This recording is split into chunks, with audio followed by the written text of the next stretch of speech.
الحمدللہ رب العالمین والصلاة والسلام علی نبینا محمد وعلی آلہ وصحبہ اجمعین، اما بعد۔ دوستوں اور بھائیوں اور اسلامی ماؤں اور بہنوں، بقرعید کا چاند دیکھتے ہی ہمارے ملکوں کے اندر بر صغیر میں، خاص طور پہ بھارت، پاکستان، بنگلہ دیش وغیرہ میں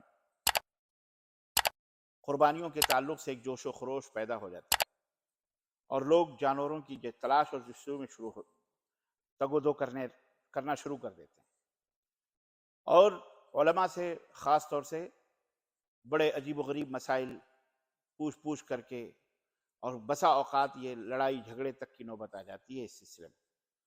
چند دنوں سے میرے پاس بھی عجیب و غریب سوالات بھینس کے تعلق سے آئے۔ بھینس، یا اس کو پاڑا کہہ لیں، اس کے نر کو، مادہ کو بھینس کہتے ہیں اور اس کو پاڑا کہتے ہیں۔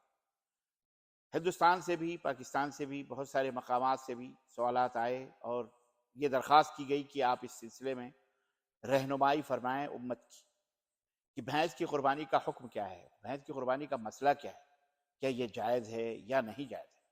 تو آج میں آپ حضرات کی خدمت میں اس تعلق سے ایک تحقیقی مطالعہ، ایک تحقیقی بات لے کر کے حاضر ہوا ہوں۔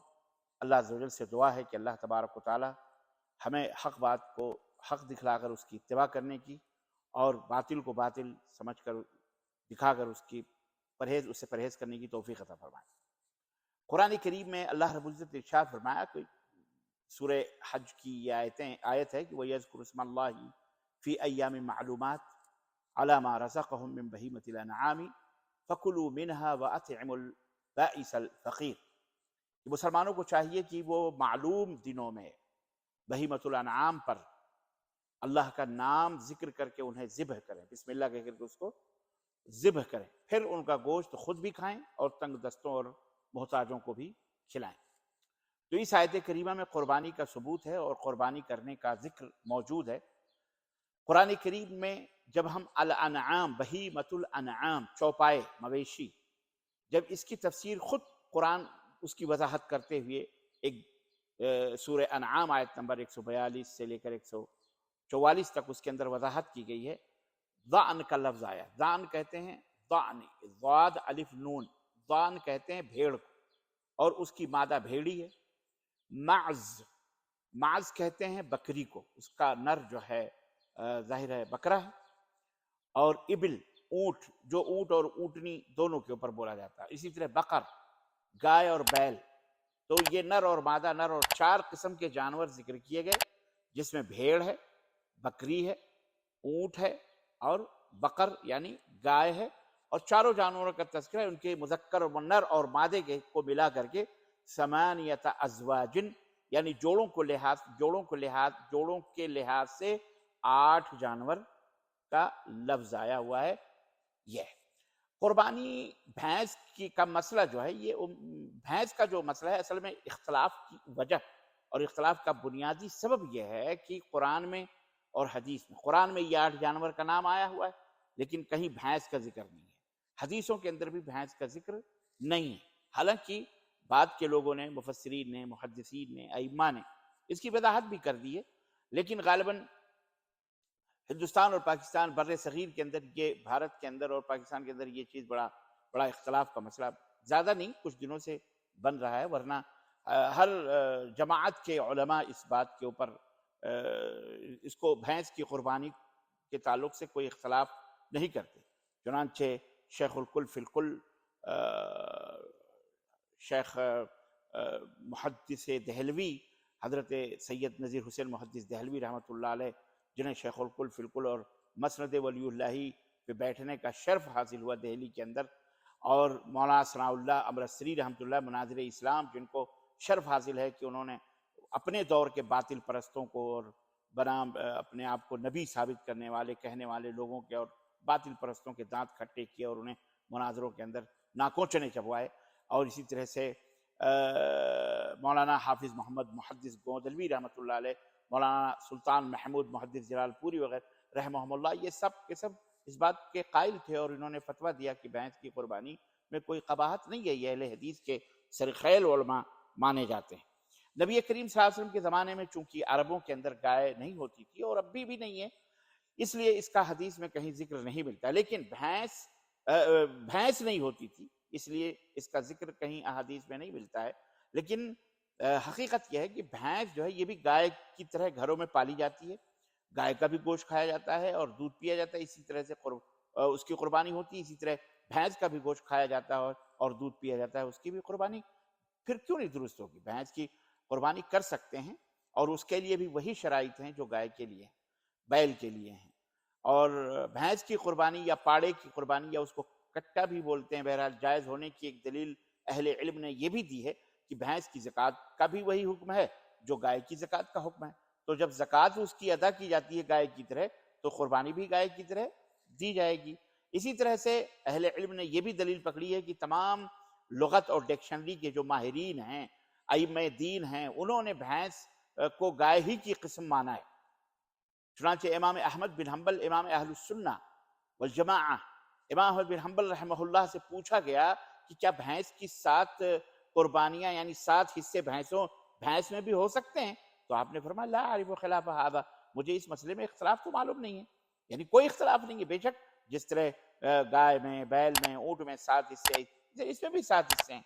اسی طرح بھینس پر گائے والے احکام لاگو ہوں گے, اس پر تمام اجماع ہے امت کا.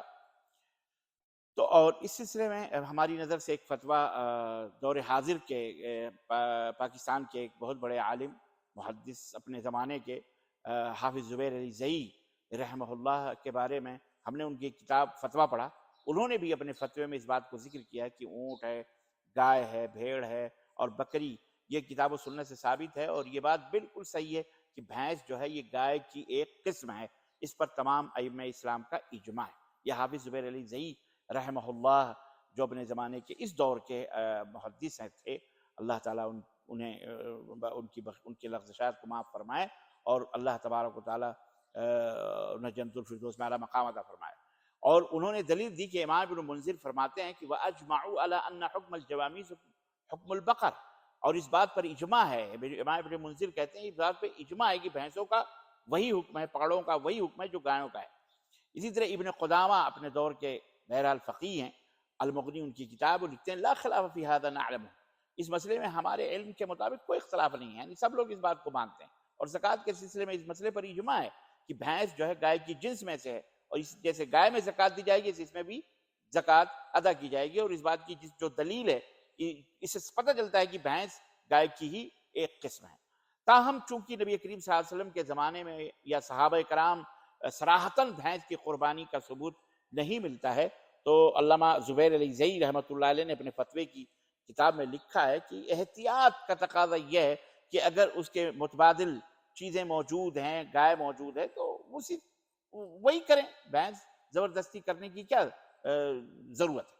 گائے ہے, اونٹ ہے, بھیڑ ہے, بکری, اسی کی قربانی کی جائے, یہی احتیاط ہے. واللہ اعلم بالصواب. ان کی کتاب فتاوی علمیہ المعروف توضیح الاحکام جلد 2 صفحہ نمبر 181. اور کہتے ہیں جب گائے موجود ہے, بیل موجود ہے, تو احتیاطاً اسی کی قربانی کریں.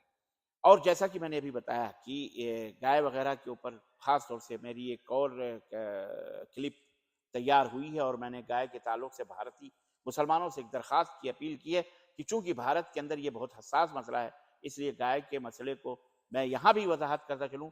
میں انتہائی ادب اور احترام کے ساتھ اپنے بھارتی مسلمان بھائیوں سے, یا جہاں کہیں بھی اس طرح کے مشکلات جن ملکوں کے اندر ہے, اور میرے خیال ہے دنیا میں کہیں کوئی مشکل نہیں ہے سوائے بھارت کے اندر, تو ایسے بھارتی مسلمان بھائیوں سے ہماری اور بہنوں سے درخواست ہے کہ جہاں ہمارے ملک میں امن کا مسئلہ ہے, شانتی کا مسئلہ ہے, قانون کا مسئلہ ہے, تو براہ کرم آپ قانون اپنے ہاتھوں میں نہ لیں. اور جن ریاستوں میں اور جن اسٹیٹوں میں گائے کی قربانی سے منع کیا جاتا ہے, قوانین ہیں, روکیں, براہ کرم آپ اس کے متبادل بھینس ہیں, پاڑے ہیں, یا جو ہے کیا کہتے ہیں بکرے ہیں, بکریاں ہیں, بھیڑ ہیں, آپ اسی کے اوپر اکتفا کریں. انشاءاللہ تبارک تعالیٰ لن ینال اللہ لحومھا ولا دماؤھا ولکن ینالہ التقوی منکم. اللہ تبارک تعالیٰ تمہاری قربانیوں کو, تمہارے گوشت پوشت کو نہیں دیکھتا, بلکہ اللہ تمہارے دل کے تقوی کو دیکھتا ہے جو تم اللہ کے دربار میں پیش کرتے ہو.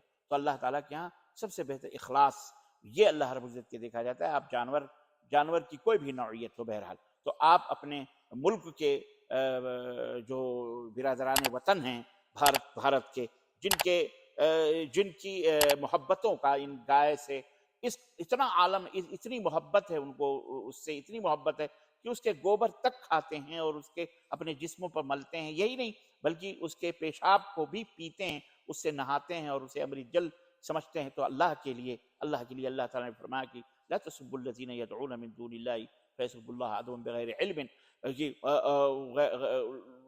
کیا کہتے ہیں، جو لوگ اللہ کے سوا دوسروں کو اپنا معبود سمجھ کر کے ان کو پکارتے ہیں، ان کے معبودوں کو گالیاں مت دو.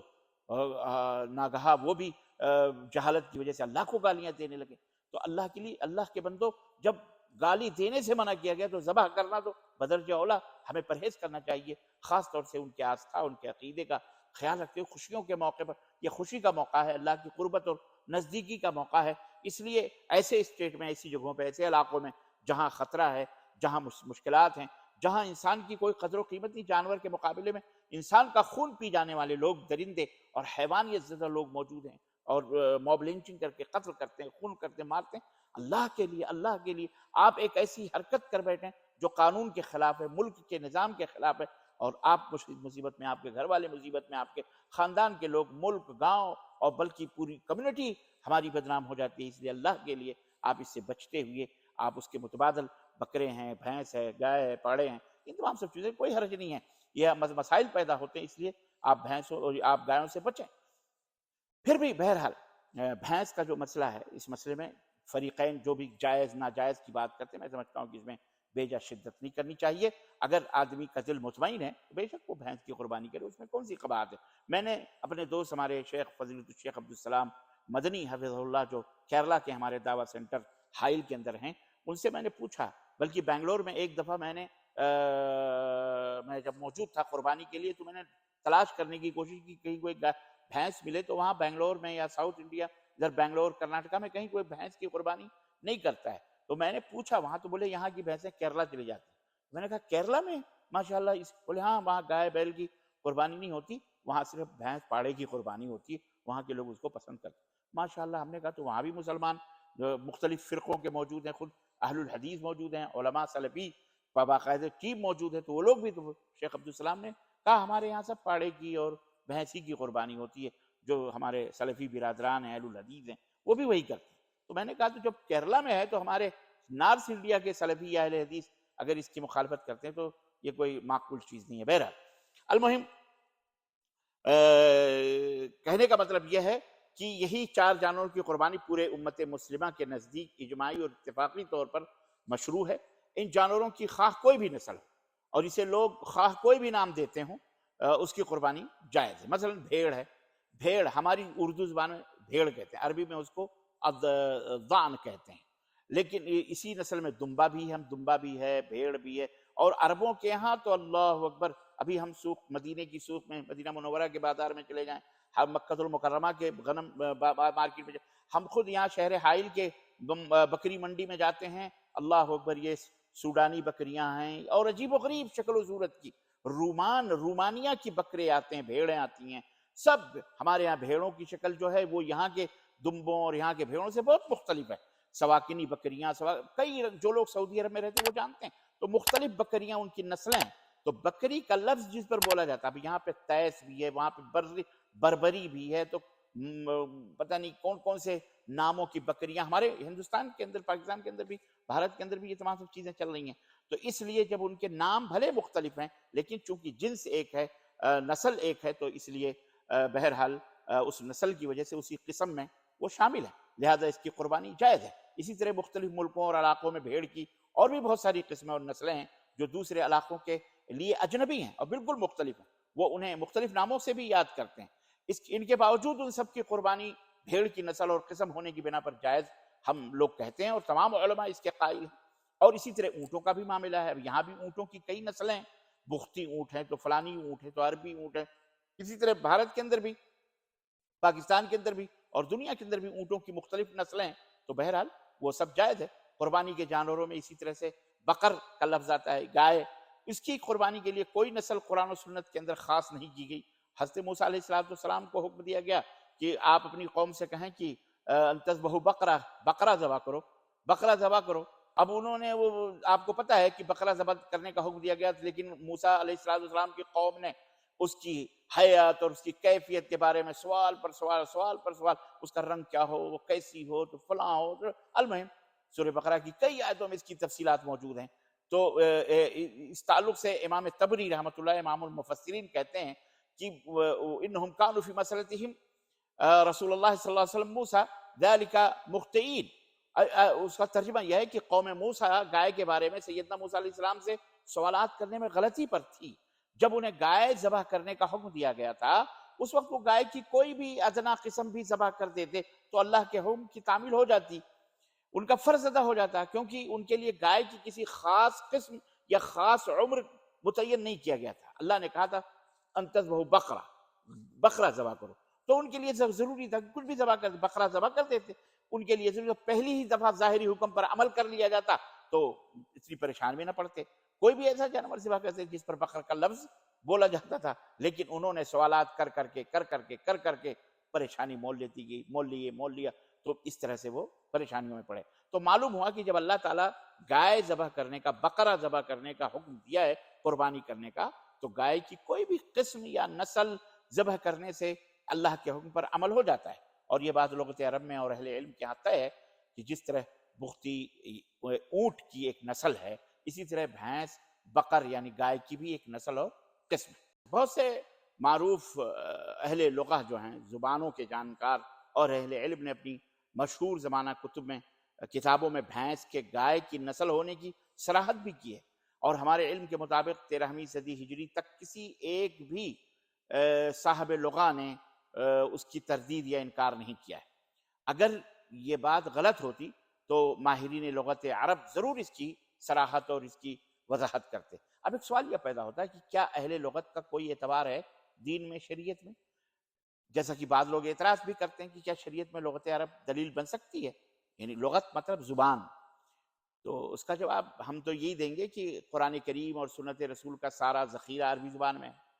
قرآن و سنت پر عمل تو تبھی ممکن ہوگا جب اس کا معنی اور اس کا مفہوم سمجھا جائے گا، اور قرآن و سنت کا معنی اور مفہوم کب سمجھا جائے گا؟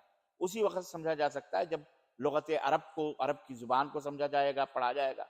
اور کوئی شخص اگر قرآن کی کسی آیت یا کسی نبی صلی اللہ علیہ وسلم کسی حدیث کا ترجمہ کرتا ہے تو وہ لغت عرب کو پڑھ اور سمجھ کر ہی اپنی کاوش میں کامیاب ہو سکتا ہے، اور اس کے ترجمے کو صحیح یا غلط ثابت کرنے کے لیے لغت عرب ہی رہنمائی کرے گی۔ تو جو لوگ لغت عرب کا اعتبار نہیں کرتے، میرا ان سے ایک سوال ہے، اور وہ سوال یہ ہے کہ وہ یہ بتائیں کہ بقر کا معنی پھر گائے کیوں ہے؟ اگر لغت عرب کا اعتبار نہیں ہے تو پھر بقر کا معنی گائے کیوں ہے؟ بھینس کا نام ہی گائے ہے، سمجھ رہے ہیں آپ؟ بھینس کا نام بھی گائے ہے۔ بعض لوگ یہ کہتے سنائی دیتے ہیں کہ گائے اور بھینس کے نام ہی میں فرق ہے، اگر بھینس گائے کی نسل سے ہوتی تو اس کا نام گائے ہوتا، نہ کہ کچھ اور ہوتا۔ جب عرف میں اسے کوئی گائے کہتا اور سمجھتا ہی نہیں تو یہ گائے ہے ہی نہیں، بھینس گائے ہے ہی نہیں، یہ ان کا اعتراض ہے۔ ان کے لیے بھی میں عرض یہ کروں گا کہ بھینس کے لیے عربی لفظ جاموس، عربی میں جو لفظ استعمال ہوا وہ ہے جاموس۔ جاموس آپ یہ نہ سمجھیں کہ یہ عربی لفظ ہے، یہ اصلاً معرب ہے۔ کس سے؟ فارسی سے۔ فارسی سے منتقل ہو کر عربی میں اسے بنایا گیا ہے، اور وہ فارسی میں اس کا نام کیا تھا؟ گو میش۔ جیسے گو، اصل میں دیکھیں آپ کو بڑی حیرت ہوگی کہ سنسکرت جو زبان ہے آرین کی، یہی آرین ایرانی، یہ ہوتے ہوئے جنوب یورپ سے، ایران اور افغانستان سے ہوتے ہوئے یہ آرین آئے ہیں جو سناتن دھرمی اپنے آپ کو، یہ برہمن جنہوں نے ہندوستان کو مختلف درجوں میں بانٹا ہے، یہ برہمن، یہ شودر، یہ چھتری، یہ ویش، یہ فلاں، یہ آرین تھے۔ انہوں نے ہندوستان کے اندر ادھم مچایا اور برسہ برس، بہرحال آپ کو پتہ ہے یہ۔ تو یہ آرین سماج یہ آج بھی سنسکرت کے تقریباً 50 سے 60% الفاظ فارسی کے ہیں۔ اسی تو گو میش یہ فارسی لفظ ہے جس کو آج سنسکرت میں گو کہتے ہیں، گو گائے، سمجھے؟ تو گو میش تھا یہ اصل میں، عربی زبان میں اس کو لیا گیا، اپنی خاصیت اور خاص حیت کی بنا پر اس کا لفظ تھوڑا سا بدلا گیا، اور یہی گو میش جاموس ہو گیا۔ گاؤں میں جاموس ہوگا. آپ دیکھیں اب بہت سارے الفاظ انگریزی میں بھی آپ کو ملیں گے، جیسے عربی میں جمل بولتے ہیں، جمل مانے اونٹ، اور انگلش میں کیمل بولتے ہیں. اب مصری اسی جمل کو گمل بولتے ہیں، گیمل گیمل.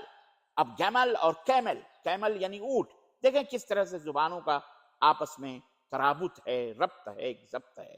بہرحال تو یہ گومیش جو اب آپ کہیں گے عربی انگریزی سے عربی بنائے گی، نہیں، بلکہ چوری کی ہے انگریزوں نے. جمل کو گمل کو گھمل کو انہوں نے کیمل بنا کر کے انگریزوں نے چوری کی. بہرحال یہ ایک زبان کا اپنا کرشمہ ہے، ایک زبان کا اپنا اپنی وہ چیز ہے. وہ میں زیادہ اس بحث میں نہیں جانا چاہتا. بہرحال میں آپ کو یہ بتا رہا تھا کہ گومیش سے جاموس ہو گیا عربی میں. اس بات کی صراحت لغت عرب کی تقریباً تمام بڑی بڑی ڈکشنری کی جو کتابیں ہیں اس کے اندر یہ صراحت موجود ہے کہ یہ لفظ جاموس کہ جو ہے یہ اصل میں فارسی زبان کا گاموش ہے. گاؤ گائے جو تھی وہ گومیش ہے. بہرحال اس سے اس حقیقت سے بھی یہ معلوم ہوتا ہے کہ بھینس اصل میں گائے ہی کی ایک نسل ہے. چونکہ گائے کی یہ نسل یعنی بھینس عربی علاقوں میں موجود نہیں تھی بلکہ یہ عجمی علاقوں میں ہوتی تھی.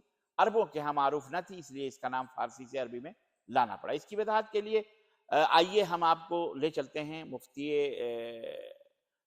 دیار عرب، عرب ایک عظیم العظیم عالم دین، مفتی اور اپنے زمانے کے فقیہ حضرت شیخ سماحت الشیخ محمد بن صالح العثیمین رحمہ اللہ، جو 1421 میں جن کی وفات ہوئی ہے ابھی حال ہی میں.